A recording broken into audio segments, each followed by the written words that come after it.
अस्सलाम वालेकुम। उम्मीद है आप लोग खैरियत से होंगे। एआई फंडामेंटल्स की सीरीज़ कंप्लीट करने के बाद अब हम एआई ऑटोमेशन की सीरीज़ शुरू कर रहे हैं।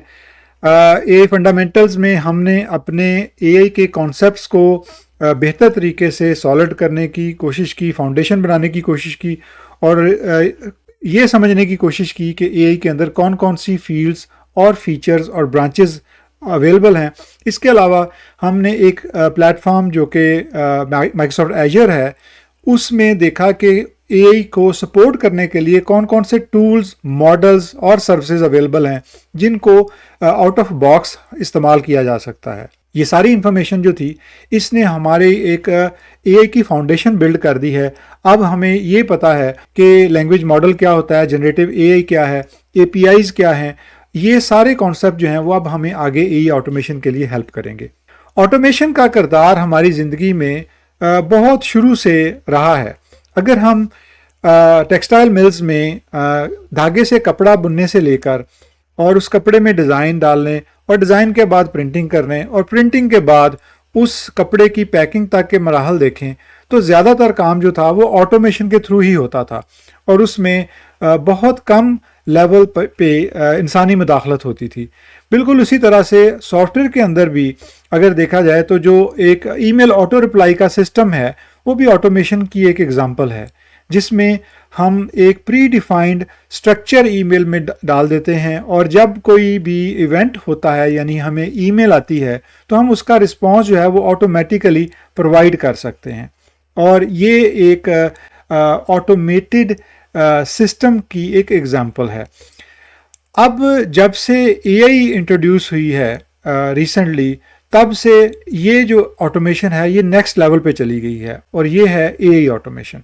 एआई ऑटोमेशन में अब फ़ायदा ये है कि वो काम जो कि पहले कहीं ना कहीं इंसानी मुदाखलत की बेस पे होते थे। मिसाल के तौर पे अगर किसी चीज़ को एनालाइज करना है या उसके बारे में कोई डिसीजन करना है, तो वहाँ पे इंसान का किरदार उसके अंदर आ जाता था और उसमें फिर एक मैनुअल प्रोसेस शामिल हो जाता था, जिसमें गलतियाँ होने के भी इम्कान होते थे और प्रोसेस स्लो भी हो जाता था। लेकिन जब से ये काम एआई के लैंग्वेज मॉडल्स ने करना शुरू कर दिया है और एआई के मुख्तलिफ टूल्स और एप्लीकेशंस ने करना शुरू कर दिया है, तो एआई ऑटोमेशन की वजह से बहुत सारे बिजनेसेस जो हैं उन्होंने अपने प्रोसेसेस को ऑटोमेट करना शुरू कर दिया है एआई के थ्रू। और ये जो डिमांड है ये दिन ब दिन ज़ोर पकड़ती जा रही है, क्योंकि इसकी वजह से बिजनेसेस का ज़्यादा से ज़्यादा वक्त बच रहा है और पैसा भी बच रहा है। और अब इसकी वजह से जो बिज़नेस प्रोसेस ऑटोमेशन है वो एक इतनी ख़ास इंडस्ट्री का एक ट्रेंड लेती जा रही है कि जिसमें ज़्यादा से ज़्यादा जो मैनुअल वर्क के काम हैं वो अब एआई के थ्रू ऑटोमेट होना शुरू हो गए हैं। इसकी मेन वजह यह है कि ऑटोमेशन टूल्स के साथ एआई को इंटीग्रेट कर दिया गया है और पिछले 1 से 1.5 साल में एआई के अंदर इतनी डेवलपमेंट हुई है कि एआई के लैंग्वेज मॉडल्स और एआई की सर्विसेज ने बिल्कुल दुनिया को हैरान कर दिया है। और इसी वजह से जो भी स्मॉल, मीडियम या लार्ज एंटरप्राइजेज हैं उन्होंने अपने बिजनेसेस को ऑटोमेट करना शुरू कर दिया है। और अगर हम कैटेगराइज करें तो बेशुमार कैटेगरीज हैं जिनके अंदर अब ऑटोमेशन होना शुरू हो रही है या हो चुकी है ऑलरेडी। मिसाल के तौर पे अगर हम फ्रीलांसिंग की बात करें तो फ्रीलांसिंग में ख़ास तौर पे जो सीआरएम की इंटीग्रेशन है, चाहे वो हबस्पॉट के साथ हो या ज़ोहो के साथ हो, वो बहुत ज़्यादा इन डिमांड में आ रही है। इसी तरह ई कामर्स ऑटोमेशन शुरू हो चुकी है, जिसमें शॉपिफाई या वू कॉमर्स या एटसी के जो प्रोसेसेस हैं उनको ऑटोमेट किया जा रहा है। इसी तरह से मार्केटिंग में अगर देखें तो जो क्लाइंट रिपोर्टिंग है या लीड डिस्ट्रीब्यूशन है वो ऑटोमेट की जा रही है। इस तरह से अगर हम हेल्थ सेक्टर में देखें या फाइनेंस में देखें या एजुकेशन में देखें तो जो वर्कफ्लोज कंप्लायंस रिलेटेड होते हैं उनको ऑटोमेट किया जा रहा है। और इस तरह से अगर हम एक और कैटेगरी देखें ऑटोमेशन कंसल्टिंग, तो ऑटोमेशन कंसल्टिंग में जो स्मॉल मीडियम बिजनेसेस हैं ख़ास तौर पे वो अपना एचआर, अपना फाइनेंस, अपना सेल्स और अपना ऑपरेशंस के जितने भी पॉसिबल हैं सिनेरियोज उनको वो ऑटोमेट करने की कोशिश कर रहे हैं। और मिसाल के तौर पे एक लीड कैप्चर करने के लिए एक जो एग्जांपल है वो ये है कि फेसबुक ऐड से गूगल शीट तक, और गूगल शीट के बाद सीआरएम, और सीआरएम के बाद ईमेल सीक्वेंसिंग का पूरा एक वर्कफ्लो जो है वो डिज़ाइन किया जाता है। इसी तरह से अगर हम एआई ऑटोमेशन सर्विसेज के साइड पे देखें तो सोशल मीडिया और सोशल मीडिया में कंटेंट जनरेशन की पाइपलाइंस बनाई जा रही हैं। जो भी सर्च और रिपोर्टिंग सिस्टम हैं उनको ऑटोमेट किया जा रहा है। इसी तरह से कस्टमर सपोर्ट एजेंट्स जो हैं वो बनाए जा रहे हैं, और जो लीड्स हैं वो वेबसाइट से सीआरएम और उसके बाद ईमेल मार्केटिंग टूल के साथ सिंक की जा रही हैं। तो बेशुमार कैटेगरीज हैं जो इस वक्त ऑटोमेट की जा रही हैं। अब इन ऑटोमेशन टूल्स की वजह से एक और जो चीज़ काफ़ी ज़्यादा इस वक्त फ्लॉरिश कर रही है वो है सास एप्लीकेशंस, यानी सास प्रोडक्ट्स बन रही हैं बग़ैर कोडिंग के इन टूल्स की वजह से। और ये एक मुख्तलिफ किस्म की जो इंडस्ट्री है वो बनती जा रही है। तो इन एआई टूल्स की वजह से बिज़नेस अपॉर्चुनिटीज़ और एम्प्लॉयमेंट अपॉर्चुनिटीज़ बहुत ज़्यादा बढ़ गई हैं। अब देखना ये है कि इनके अंदर किस तरह से लोग पेनिट्रेट कर सकें, किस तरह से लोग इन टूल्स को अडॉप्ट करके इन अपॉर्चुनिटीज़ का फ़ायदा उठा सकें। ऑटोमेशन के बारे में अगर हम देखें तो सबसे पहले हम ये देखते हैं कि ऑटोमेशन इटसेल्फ क्या है। ऑटोमेशन की अगर हम डेफिनेशन देखें तो वो ये है कि किसी भी टास्क या प्रोसेसेस को सॉफ्टवेयर के थ्रू इस तरह से ऑटोमेट करना कि उसमें कम से कम ह्यूमन इंटरवेंशन या मैनुअल वर्क हो। और ये ऐसे काम होते हैं जो आम तौर पे रिपीटेटिव काम होते हैं, यानी वो काम जो कि बार बार उसी तरीके से किए जाते हैं, एक सेट पाथ के साथ किए जाते हैं। और इसी तरह अगर हम एआई ऑटोमेशन के बारे में देखें तो एआई ऑटोमेशन में है तो वो भी ऑटोमेशन, लेकिन जब उसके अंदर एआई के मॉडल्स और टूल्स आ जाते हैं तो वही काम जो कि कहीं ना कहीं मैनुअली या कहीं ना कहीं इंसानी इनपुट दरकार रखता था, अब वही काम एआई के लैंग्वेज मॉडल्स और एआई के टूल्स कर रहे होते हैं। मिसाल के तौर पे अगर कहीं पे भी अगर किसी चीज़ को एनालाइज करना है या उसके बारे में डिसीजन मेकिंग करनी है, जैसे मैंने पहले बताया था, तो और या कहीं भी उसमें ह्यूमन इंटरवेंशन की ज़रूरत पड़ती है, तो वो सारा काम जो है वो अब एआई के थ्रू ऑटोमेट होता है, और ये है एआई ऑटोमेशन। अगर हम ऑटोमेशन की एग्जांपल देखें तो ऑटोमेशन की जैसे मैंने एग्जांपल पहले दी थी कि जो ईमेल का ऑटो रिप्लाई सिस्टम है वो बेसिकली एक ऑटोमेशन की एग्जांपल है।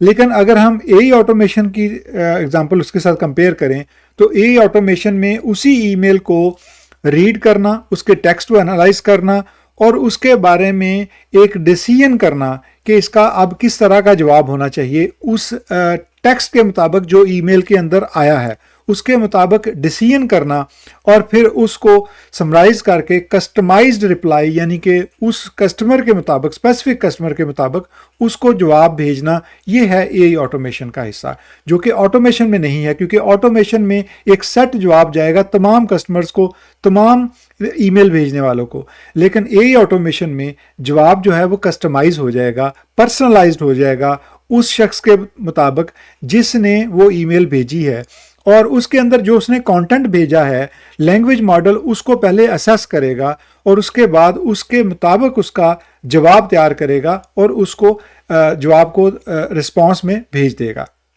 अगर हम एआई ऑटोमेशन की टाइप्स देखें कि एआई ऑटोमेशन किस किस्म की होती है, कितने किस्म की होती है, तो इसमें दो मेन कैटेगरीज हैं। एक है एआई वर्कफ्लोज और दूसरी है एआई एजेंट्स।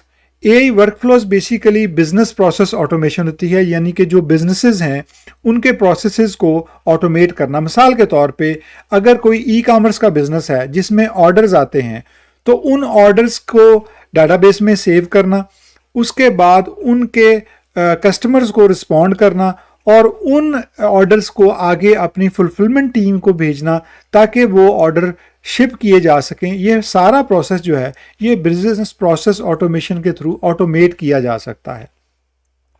इसी तरह से अगर हम एआई की तरफ, एआई एजेंट्स की तरफ देखें तो एआई एजेंट्स जो हैं वो बेसिकली इंडिपेंडेंटली ऑटोनॉमस एजेंट्स होते हैं जो कि खुद मुख्तार, ऑटोनोमस का मतलब होता है कि ये खुद मुख्तार होते हैं। इनको एक सेट गोल दे दिया जाता है और उसके बाद बाकी काम ये खुद डिसीजन मेकिंग खुद करते हैं। ये पहले ये देखते हैं कि इस कॉन्टेक्स्ट में या जो उनको कॉन्टेक्स्ट दिया गया है उसके अंदर वो किस तरह से बिहेव करेंगे, उनके पास टूल्स क्या अवेलेबल हैं, उनके पास मेमोरी अवेलेबल है, उनके पास ब्रेन अवेलेबल है, और उसके मुताबिक अब वो अपना काम अंजाम देते हैं। और उसमें तकरीबन जो ह्यूमन इंटरवेंशन है वो ना होने के बराबर होती है। ए वर्कफ्लोज को थोड़ा सा अगर हम डिटेल से देखें तो ए वर्कफ्लोज जो हैं वो pre defined structured rule based sequence होता है स्टेप्स का, जिसमें कुछ इस तरह से पाथ चलता है कि अगर ए काम कंप्लीट हो जाए तो फिर उसके बाद काम टास्क बी किया जाए, और अगर टास्क बी कंप्लीट हो जाए तो फिर टास्क सी किया जाए। और ये ऑटोमेशन करने के लिए जो ऑटोमेशन टूल्स हैं जो ज़्यादातर यूज़ होते हैं कॉमनली या जो फेमस हैं उनमें make.com, Zapier, N8N है। और जब इनको कंबाइन कर दिया जाता है एआई के लैंग्वेज मॉडल के साथ या एआई के टूल्स के साथ, ये एआई वर्कफ्लो बनाने में काफ़ी मदद देते हैं। अब इसकी एक जो बड़ी सिंपल एग्जांपल है वो ये है कि आम तौर पे जो कंपनीज़ हैं उनमें एक कंप्लेंट आती है या सपोर्ट टिकट भी उसको कहते हैं। जब भी कोई आपकी कस्टमर सर्विस के साथ या किसी सपोर्ट टीम के साथ रब्ता करता है, उसको कोई इशू होता है, तो वो एक टिकट या एक ईमेल भेजता है जिससे एक टिकट जनरेट होता है। जो टेक्निकल ज़ुबान है उसमें उसको टिकट कहते हैं। अगर वो ईमेल भी आए तो उससे एक टिकट स्टार्ट कर दिया जाता है। वो जो टिकट है वो एक वर्कफ्लो को ट्रिगर करता है। ट्रिगर का मतलब होता है कि स्टार्ट कर देना। वो उस वर्कफ्लो को स्टार्ट करता है और उसकी बुनियाद पे उस वर्कफ्लो के अंदर फिर डिसीजन ये होता है कि उस ईमेल के अंदर या उस टिकट के अंदर जो टेक्स्ट है वो किस बारे में है। अगर तो वो बिलिंग का इशू है तो वो फाइनेंस को आगे रीडायरेक्ट कर दिया जाता है। लेकिन अगर वो कोई टेक्निकल इशू है तो वो फिर सपोर्ट टीम को, जो टेक्निकल टीम होती है, उसकी तरफ भेज दिया जाता है। और ये बेसिकली एक एआई वर्कफ्लो की बेहतरीन एग्जांपल है। अब हम अगर थोड़ा सा देखें कि एआई वर्कफ्लो जो हैं वो किस तरह से काम करते हैं, तो इसको वैसे तो थोड़ा सा अगर डिटेल में जाएंगे तो काफ़ी सारे स्टेप्स इन्वॉल्व होते हैं, लेकिन सिंपली जो अगर देखा जाए तो उसमें एक ट्रिगर होता है। ट्रिगर का मतलब ये होता है कि वर्कफ्लो जो है वो किस तरह से स्टार्ट होगा, किस तरह से कौन सा इवेंट होगा जो उसको शुरू करेगा। जैसे मैंने अभी पिछली एग्जांपल जो थी उसके अंदर अगर सपोर्ट टिकट है, उसमें जब कोई भी कस्टमर आपके कस्टमर सर्विस के साथ राब्ता करता है किसी इशू के बारे में, तो वो टिकट स्टार्ट हो जाता है, वो ट्रिगर हो जाता है और वो वर्कफ्लो स्टार्ट हो जाता है। उसके बाद एक्शन होता है। एक्शन ये होता है कि उसके अंदर जो कंटेंट लिखा है आपकी ईमेल के अंदर, या आपकी अगर कस्टमर सर्विस टीम ने उसके नोट्स बनाए हैं, तो वो कंटेंट जो है उसके ऊपर क्या एक्शन होगा, क्या वो बिलिंग का इशू है या वो टेक्निकल इशू है, और उसके मुताबिक उस पर एक्शन होगा। और उसके बाद जो तीसरा स्टेप है वो आउटपुट है। आउटपुट का मतलब ये है कि वो उस मुतलका डिपार्टमेंट को रीडायरेक्ट कर दिया जाता है और उस पर काम शुरू हो जाता है। अब इसके बरक्स अगर हम एआई एजेंट्स देखें तो एआई एजेंट्स जो हैं वो ऑटोनोमस डिसीजन मेकिंग सिस्टम्स होते हैं, जिसका मतलब क्या है कि वो एक प्री डिफाइंड पाथ पे काम नहीं करते, बल्कि वो कस्टमर की इनपुट की बेस पे खुद चीज़ों को एनालाइज करते हैं और उसके बाद डिसीजन मेकिंग करते हैं कि उन्होंने नेक्स्ट क्या करना है। अब अगर इस ही एग्जांपल को लिया जाए जहाँ पे कोई भी कस्टमर जो है वो राब्ता करता है आपकी कस्टमर सर्विस के साथ, तो वहाँ पे अगर कोई एआई का सपोर्ट एजेंट मौजूद होगा तो वो कस्टमर की इनपुट की बेस पे वहीं पे उसके साथ कम्युनिकेशन स्टार्ट कर देगा। और अगर फॉर एग्जांपल उसको चीज़ें क्लियर नहीं होंगी तो वो कस्टमर को क्रॉस क्वेश्चन करेगा और उसके बाद वो देखेगा कि इस मसले का क्या हल है। यानी वो किसी डिपार्टमेंट को आगे फॉरवर्ड नहीं करेगा, वो उसके पीछे जो एआई के टूल्स होंगे, लैंग्वेज मॉडल होंगे, उनकी मदद से उसका हल ढूंढेगा और वो हल जो है वो कस्टमर को देगा।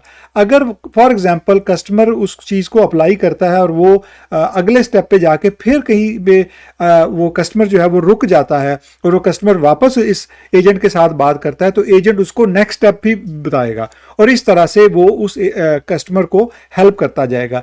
ये सारी जो डिसीजन मेकिंग है ये जो एआई एजेंट है, जो हमारा सपोर्ट एजेंट होगा, वो ऑटोनोमसली करेगा, यानी कि खुद मुख्तार तरीके से करेगा, कहीं भी ह्यूमन इंटरवेंशन नहीं होगी। ये एक एआई एजेंट्स की सिंपल ही तरीन मिसाल है। अब इसमें इंटरेस्टिंग बात यह है कि जो एआई एजेंट होगा वो ना सिर्फ कस्टमर को जवाब दे रहा होगा, बल्कि वो उस कन्वर्सेशन का रिकॉर्ड भी रख रहा होगा। उसको पता होगा, कॉन्टेक्स्ट होगा कि कस्टमर ने 3 मिनट पहले क्या सवाल किया था। तो वो ये सारी जो कन्वर्सेशन है उसको अपनी मेमोरी के अंदर सेव भी कर रहा होता है, बिल्कुल इंसान की तरह। और इसी तरह ये रीजनिंग भी करता है, यानी कस्टमर के साथ ये क्रॉस क्वेश्चन भी करता है। तो ये सारा काम इस तरह से होता है जैसे वो कस्टमर जो है वो किसी इंसान से काम ले रहा है। अच्छा, अब ये देखना है कि हम किस वक्त क्या इस्तेमाल करें, यानी एआई वर्कफ्लोज का भी यूज़ करें और एआई एजेंट्स का भी यूज़ करने होते हैं। एआई वर्कफ्लोज उस वक्त यूज़ करने होते हैं जब आपको आपके प्रोसेस का ऑलरेडी पता है कि एक प्री डिफाइंड पाथ है, एक सेट पाथ होता है और उसके मुताबिक रूल बेस्ड सीक्वेंस जो है वो हम डिफाइन कर सकते हैं, वर्कफ्लो बना सकते हैं।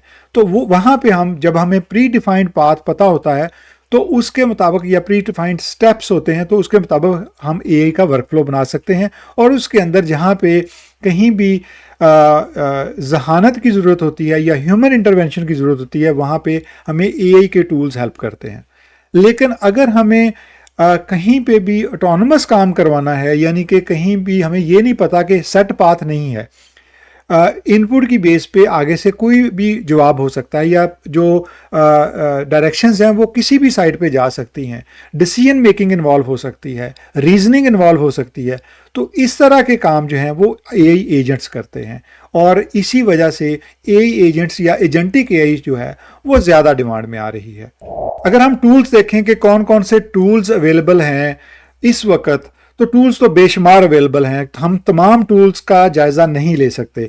लेकिन ये कि जो ज़्यादातर टूल्स यूज़ हो रहे हैं एआई के वर्कफ्लोज के लिए या एआई एजेंट्स के लिए, नो कोड एआई के लिए, ख़ास तौर पे नो कोड एआई ऑटोमेशन के लिए, हम आज उनकी बात करेंगे। क्योंकि अगर कोड वाली साइड पे जाएं तो एक डिफरेंट सेट ऑफ टूल्स हैं जो कि यूज़ होते हैं। लेकिन अगर हम नो कोड टूल्स के बारे में बात करें तो उसमें make.com है, ज़ैपियर है, N8N है, इसके अलावा रेलेवेंस एआई है, फ्लोवाइज एआई है और कस्टम जीपीटीज हैं।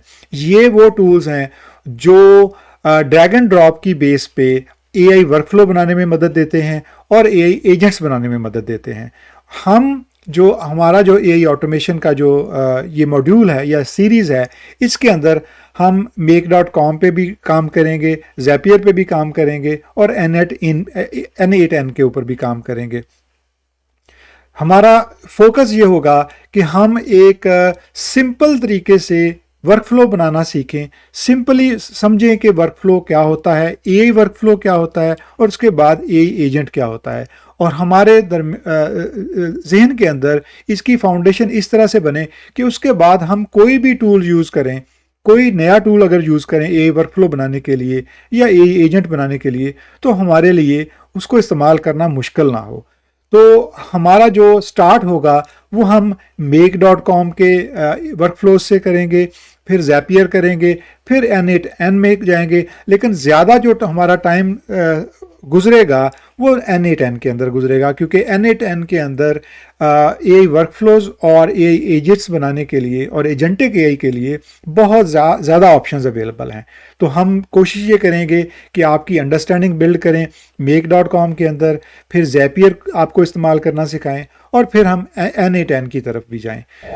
अगर हम प्राइसिंग का जायज़ा लें तो सबसे पहले जो make.com है उसमें एक फ्री टियर अवेलेबल है जिसमें आपको तकरीबन 1000 जो ऑपरेशंस हैं वो आप कर सकते हैं, और उसके अंदर तकरीबन 2000 से ज़्यादा ऐप्स अवेलेबल हैं। तो अगर सीखना हो तो उसके लिए तो फ्री टियर भी काफ़ी है, लेकिन फ्रीलांसर्स के लिए उन्होंने तकरीबन $10 पर मंथ का प्लान भी रखा है, और उसके बाद प्रो प्लान भी है और टीम्स प्लान भी है। अब जब आप काम सीख जाते हैं और जब आप काम शुरू कर देते हैं प्रोफेशनली, तो फिर उसके मुताबिक आप उसी तरह का प्लान जो है वो सब्सक्राइब कर सकते हैं। मेरे ख्याल में ये प्राइसेस काफ़ी रीज़नेबल हैं।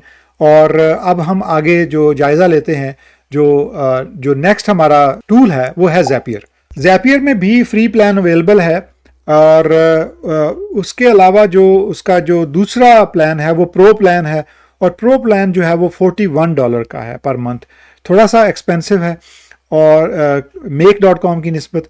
और इसके अलावा उनका टीम्स प्लान है जो तकरीबन $144 पर मंथ है, और वो काफ़ी एक्सपेंसिव है। तो अब आप जब दोनों टूल्स को यूज़ करेंगे तो आपको थोड़ा सा अंदाज़ा हो जाएगा कि इनमें कौन सा टूल जो है वो आपकी ज़रूरत को बेहतर तरीके से पूरा करता है। वैसे ज़्यादातर जो लोग हैं वो make.com के अंदर ही काम करते हैं, क्योंकि उसमें तकरीबन वो सारी चीज़ें उनको मिल जाती हैं जो उनको एआई के वर्कफ्लोज बनाने के लिए दरकार होती हैं या एआई ऑटोमेशन के लिए चाहिए होती हैं। अब अगर हम N8N की प्राइसिंग देखें तो N8N में दो किस्म की प्राइसिंग है। एक है सेल्फ होस्टेड जो कि कम्प्लीटली फ्री है।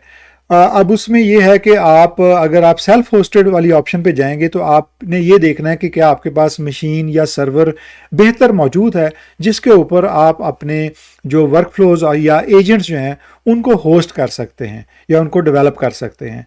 अगर आपके पास मशीन बहुत बेहतर नहीं है तो फिर आपको क्लाउड वर्जन पे जाना पड़ेगा। अब क्लाउड वर्जन जो है उसमें भी दो ऑप्शंस अवेलेबल हैं। एक है $24 पर मंथ जिसमें आपको तकरीबन 2500 एग्जीक्यूशंस मिलती हैं, और दूसरा है $60 पर मंथ जिसमें आपको तकरीबन 10,000 एग्जीक्यूशंस मिलती हैं। तो आप अपनी ज़रूरत के मुताबिक और अपनी सिचुएशन के मुताबिक इनमें से कोई भी प्लान चूज़ कर सकते हैं।